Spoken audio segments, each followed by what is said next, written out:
अगर आप भी प्रोटीन से भरपूर और मज़ेदार नाश्ता करना चाहते हैं जिससे मिले आपको दिन भर भरपूर तवानाई, तो ये रेसिपी आपके लिए है। अस्सलाम वालेकुम वीवर्स, उम्मीद है कि आप सब लोग खैरियत से होंगे। आज मैं लेकर आई हूँ आप लोगों के लिए बहुत ही मज़ेदार मुर्ग छोले की रेसिपी, जो कि बेहद मज़ेदार बनी थी और मैंने घर में बनाई थी बहुत आसानी से। तो आइए इसकी रेसिपी स्टार्ट करते हैं और देखते हैं कि हमने इसको किस तरह से बनाया है। इसके लिए मैंने ले लिया है 1.5 किलो चिकन, जिसको मैंने बहुत अच्छी तरह धो के स्ट्रेनर में रख दिया था। आधा किलो चने लिए हैं वाइट, जिनको मैंने बॉईल कर लिया था। तो इसके लिए मैंने कुछ तैयारी कर ली थी, जिसमें मैंने 3 अदद प्याज दरमियाने साइज़ की, इसको मैंने देखें इस तरह पेस्ट बना के रख लिया था। लहसुन अदरक को पीस के रख लिया था। तो जितनी हमें रिक्वायर्ड होगा हम इसमें से लहसुन अदरक ले लेंगे। और ये 4 अदद बड़े साइज़ के टमाटर थे, जिनको मैंने पेस्ट बना कर रख लिया था। तो आइए अब हम इसकी कुकिंग स्टार्ट करते हैं। एक भगोना ले लेंगे, इसमें मैंने 1.5 कप ऑयल लिया है। ऑयल थोड़ा इसमें ज़्यादा जाता है। इसमें कुछ खड़े मसाले मैं शामिल करूँगी, जिसमें तेज़पात का पत्ता है मेरे पास, और दालचीनी, बड़ी छोटी इलायची, लौंग और काली मिर्च, ये हम इसमें डाल देंगे और थोड़ा सा ऑयल में कड़कड़ाएंगे। और जो प्याज हमने पीस के रखी थी वो हम इसमें शामिल कर देंगे। प्याज को हमने अच्छी तरह इसमें भूनना है, और जब तक भूनना है जब तक इसमें थोड़ा सा इसका कलर चेंज नहीं हो जाता। तो प्याज का कच्चापन ख़त्म करने के लिए हम इसको अच्छी तरह से भूनेंगे। अब मैं इसमें शामिल करूँगी लहसुन अदरक का पेस्ट, जो मैंने पीस के रख लिया था, और इसको हम 2 से 3 टेबल स्पून जितना रिक्वायर्ड है उसके हिसाब से हम इसमें डाल देंगे। और अच्छी तरह से प्याज और लहसुन अदरक को भूनेंगे ताकि इसका कच्चापन ख़त्म हो जाए। इसमें मैं कुछ पिसे हुए मसाले डाल रही हूँ, जिसमें ये लाल मिर्च पाउडर है, कश्मीरी लाल मिर्च है, हल्दी है और धनिया और नमक। जो हमारे रेगुलर मसाले होते हैं वो हम इसमें शामिल कर देंगे। क्वांटिटी स्क्रीन पर मेंशन है, आप चेक कर सकते हैं।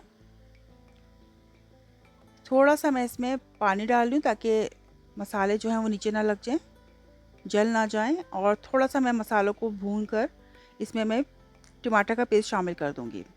अब टमाटर को अच्छी तरह भूनना है। अब मसाले को हमने अच्छी तरह भूनना है, 3 से 4 मिनट तक मसाले को मैं अच्छी तरह भूनूंगी। और जैसे ही मसाला भुन जाएगा तो इसमें हम चिकन शामिल कर देंगे।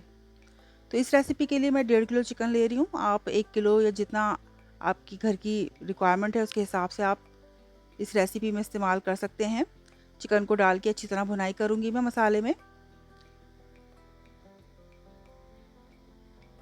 इसमें मैं शामिल कर रही हूँ 1 कप दही, अच्छी तरह फेंट के हम दही डाल देंगे और दही को भी अच्छी तरह से इसमें मिक्स कर देंगे।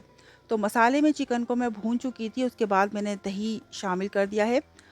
अब चिकन में दही और मसाले सब शामिल हो गए हैं। अब चिकन को हम अच्छी तरह पकाएंगे, चिकन के गलने तक। तो इसको मैं कवर कर दूंगी और चिकन को हम 15 से 20 मिनट तक पकाएंगे, जब तक चिकन हमारा अच्छी तरह कुक नहीं हो जाता। तो आप देख सकते हैं कि मैंने 15 से 20 मिनट के बाद इसको खोला था, तो चिकन हमारा बहुत अच्छी तरह गल चुका था, पक चुका था, और इसका ऑयल भी देखें ऊपर आ चुका था। ऑयल सेपरेट हो गया था इसका। थोड़ी देर तक मैं इसको मज़ीद पकाऊंगी, और जितना ऑयल ऊपर आ गया है इसको हम अलग कर लेंगे। तो इस डिश की एक टिप है कि इसका जो रोगन आ जाता है ऊपर, इसको हम तरी भी कहते हैं, रोगन भी कहते हैं। और जितना भी इसका एक्स्ट्रा ऑयल है हम इसको निकाल के किसी भी बॉल में रख लेंगे। तो इसका ऑयल निकालना बहुत ज़रूरी है, क्योंकि जब हम इसमें वाइट चने शामिल करूँगी तो इसका जो ऑयल है वो बिल्कुल गायब हो जाता है। तो इसलिए हमें इसका ऑयल निकाल के पहले से अलग रखना है। थोड़ा सा ऑयल मैंने उसमें छोड़ दिया था, बाकी थोड़ा ऑयल निकाल लिया था। अब हम इसमें चने शामिल कर देंगे, चने जो हमने बॉईल करके रखे थे। चनों को अच्छी तरह मिक्स करेंगे, क्योंकि चनों को भी अब हम इसमें पकाएंगे थोड़ी देर तक। अब मैं इसमें थोड़ा सा गर्म पानी शामिल कर रही हूँ। मैंने तकरीबन 1 कप गर्म पानी इसमें डाला है। अब इसको हम चनों को भी इसके साथ पकाएंगे अच्छी तरह चिकन के साथ। तो 15 से 20 मिनट तक इसको मैंने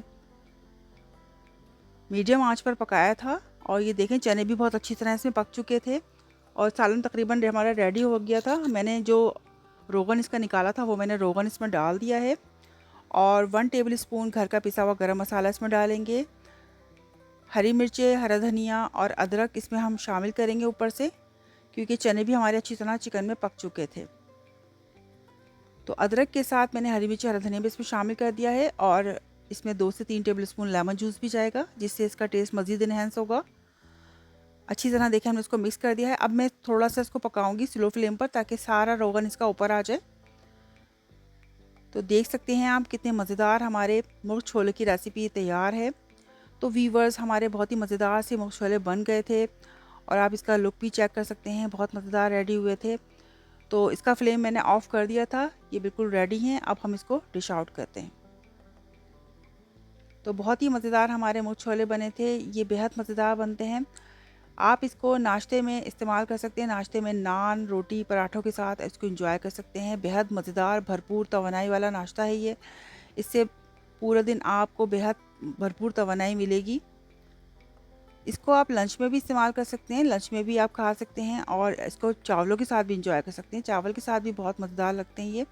चाहें तो आप इसको डिनर में भी बना सकते हैं और ये आप इसको दावत में भी बना सकते हैं। तो दावत में भी बहुत ही अच्छी लगती है ये रेसिपी, लेकिन ज़्यादातर लोग इसको नाश्ते में इस्तेमाल करते हैं। तो बहुत ही मज़ेदार हमारा मुर्ग छोले की रेसिपी तैयार है, बहुत ही ज़बरदस्त। इसको मैंने एग बॉईल कर लिए थे, उससे मैंने इसको डेकोरेट किया है और अनियंस के मैंने रिंग इससे डेकोरेट किया है अनियन रिंग से, और ऊपर से गार्निशिंग कर दी थी मैंने इसकी जूलियन अदरक, हरी मिर्ची और हरा धनिया से। हरी मिर्चें तो मैंने पहले ही इसमें डाली हुई थी, वही इसमें इसको डेकोरेट किया था उसी हरी मिर्चों से, और ऊपर से थोड़ा सा हरा धनिया भी ऊपर से स्प्रिंकल कर दिया था। तो बहुत ही मज़ेदार ज़बरदस्त रेसिपी है जो कि हम सब की फेवरेट है, और यकीन करें इसका जायका बहुत ही मज़ेदार था, जो घर में सबको पसंद आया, सबने बहुत ही शौक़ से इसको खाया। तो उम्मीद है कि आपको मेरी आज की मज़ेदार सी रेसिपी ज़रूर पसंद आई होगी। अगर आपको मेरी वीडियो पसंद आती है तो मेरी वीडियो को लाइक और कमेंट ज़रूर कीजिए, मेरे चैनल को सब्सक्राइब कीजिए।